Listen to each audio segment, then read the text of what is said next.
This is Redman in the building. Say so. Hey, this is Redman in the building. This is Montreality. You're watching right now, me in the building. Check it out with a blunt. Which one y'all want, Montreality or the blunt?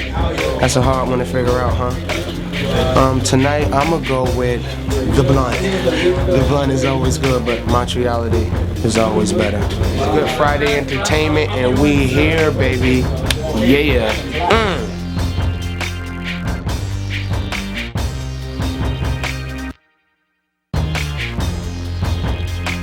I was a class clown amongst with my other homies and shit, Malik Jenkins and Daryl Victor and Daryl Arrington. And yeah, I was a class clown with them. And I used to skip class, used to go to the lunchroom and rap a lot. That's what I used to do best, is skip class and go to the lunchroom and rap. Good questions. I like your fucking interview. See, that's what I mean. Somebody asking me something fucking different. Nobody ain't asked me that in over like 15 years. I appreciate you. My jobs growing up was shit. I ain't had that many jobs. I worked at Summer Youth Employment. Everybody in the hood know what that is. And then I worked at Favor, which was a shoe store. I worked there when I was like 15 and 16. That's when I picked up my foot fetish from. I got a big woman foot fetish from helping women try on shoes. And then I worked at Sizzler. I was washing dishes, and then I was a cook. And I worked at a rental car place for like 5 minutes, and I crashed the car, one of the rental cars up, and they fired me. So that was it. My first big paycheck that I got from the industry, what did I do? First thing I went and did before I cashed my big first paycheck was go back to the hood and show it to my pops. Opened it and show it to him because he kind of, kicked me out. His shit, I ain't blaming his shit. He told me not to sell drugs in his house, but I got kicked out. But he believed going to school at that time for me was better choice, and I chose music. And I went back and I showed him like my first 30 grand check. Like, yo, this is what I made from doing music. This is more than what people make in a year right now. And he couldn't say nothing. And that was one of the proudest moments I got when my first check too. That was my first. Then after that, I went to go buy clothes and a whole lot of fucking weed, whole lot of fucking drugs. I was getting fucked up for at least a month straight. First of all, Red Meth is opening their own video business, well, video company, production company rather. We want to call it Blunt Brothers Cinema. We're working on the name for that. We're having a little bit problems with, solidifying the name. But we're trying to do a movie under our own company now.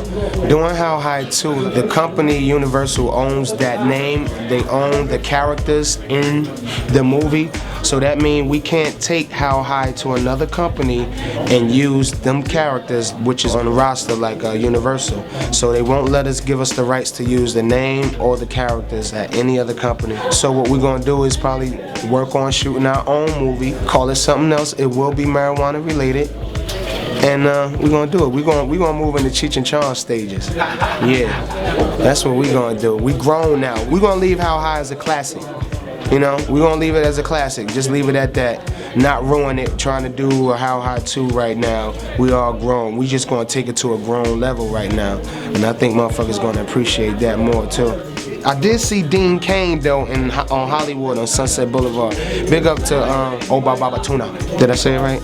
He said, yo, he rolled up on me, he in the drop and shit. He like, yo, Red, what's good? I'm like, Dean Cain, what's good? He like, yo, I got the fucking idea for How High 2. I said, what? He said, Dean Cain's Revenge. I'm like, oh. That's between us. That's the first time I ever said that on camera anywhere, you know what I mean? So y'all keep that between us and shit. He said Dean Cain's Revenge. I'm like, oh man, that sounds fucking. Y'all stay tuned. Red Meth is coming with a movie for y'all. Fuck that. Yeah, Blackout 3, Red Meth, we coming. We coming with an album, Blackout 3. We don't know when it's gonna drop, but we're gonna try to put a single out next year. I'm working on Muddy Waters 2 right now. Gilla House, that's my crew. Socrates, got the single out right now. Drop It Down, y'all check that out. Melanie, E3, Ready Rock, Runt Dog. Ready Rock coming with the single On My Grind. Big up to Brick City, everybody out there. Montreality TV, man, that's what it is, motherfuckers. Pranks, man. No bigger prank can beat when Red and Meth was in North Carolina, and we had a couple of days off. It was a big tour. It was a big Onyx tour, like, you know, and the hotel was just packed with all of us because we had so many acts. It was so many groups and people on the tour that, you know, like one floor was having a party for somebody for their birthday and we didn't even know about it, and it was a whole gang of us down on the floor just sitting smoking, looking for something to do, and they didn't tell us. So we went up in that motherfucking floor in that party, and man, we walked right in, and it was like a cool setting, and just a gang of niggas just walked in like, oh, y'all motherfuckers partying. So this nigga Meth, we started getting wild. He picks up the birthday cake and he smashes it on the birthday girl. And then we started throwing cake and shit at everybody in the room and shit. It started getting chaos. So this nigga put some birthday cake on the bathroom floor. In the bathroom, and he hid and shit and put water on the floor. It was one of those tile floors, so he put birthday cake and water on the floor. He a fucking asshole. And we supposed to have been setting that up for somebody to walk in the bathroom so they can slip and bust their fucking head and shit or whatever they gonna do. So I ain't even know that he had set it up, and I go walk right up in the bathroom on that shit, and I slide from the bathroom door to the toilet. And yo, I mean, in one motion, I opened the door and it was dark and I slid. I was walking and I just opened the door and I slid, and next thing you know, I was sitting on the toilet. I don't know how that happened. It was like I was like a magic trick, like I just vanished from here to here. That's how Florida. So I told this motherfucker, you're an asshole. Hey yo, this is Method Man, you checking out Montreality. Y'all already know, Wu-Tang forever and a day. Bitches! Big up to my nigga Meth. Well, I just got off stage, so I take everything out my pocket. I just got my phone on me, in case if my babies need me, my family need me, and this blunt. And that's it, and this card right here, Montreality. The key to what? Success. Key to success is believing and patience. You gotta believe in what you do, you gotta love what you do. That fast paycheck is not cool. I mean, you know, if you're in it for the long haul, then the key to success is patience and believing and asking God what you want, and knowing that your shit don't stink on your way to success. Because, you know, bottom line, man, you can try to be a nice guy all the way up the ladder. Like, you know, some people think they gotta kiss ass to get up to the ladder, but it's not that. You gotta be a slight asshole to get to the top. And I mean that in a good way. You gotta be so on your toes that you're willing to be an asshole to somebody that's wrong, and let them know they wrong in an asshole manner, but very professional manner. And if you notice, only the assholes got the money. Because when you're an asshole, you're not afraid to say no. I am not doing that, and I'm not giving you that. This is what we're doing, and your whole team is thinking the same way. And you got good people skills. That's another key.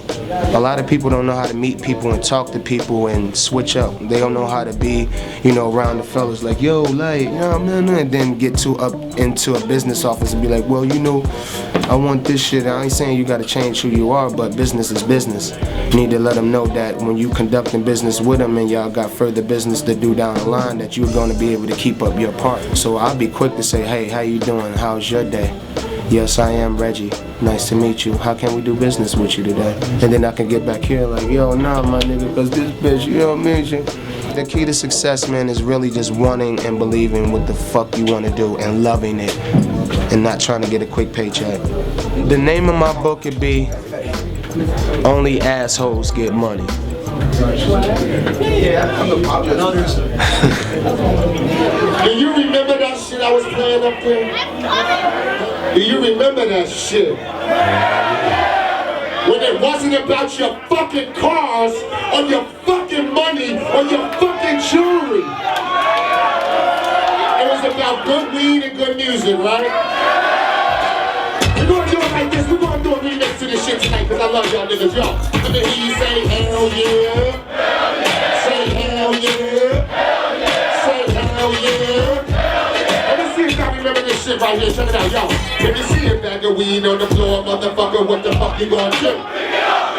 If you see a bag of weed on the floor, Montreal, what the fuck you gonna do? If you see a bag of weed on the floor, motherfucker, what the fuck you gonna do? If you see a bag of weed on the floor, everybody, what the fuck you gonna do? Where the fuck we at? Where the fuck we at?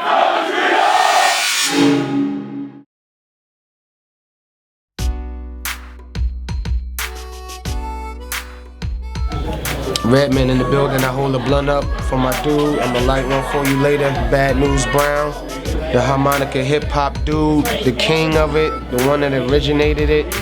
Man, sorry your life was gone, man. No life should be wasted, straight up, man. I'm sorry to hear that. Big up, shout outs to the family, my love go out to the family. Yo, big up, my dude.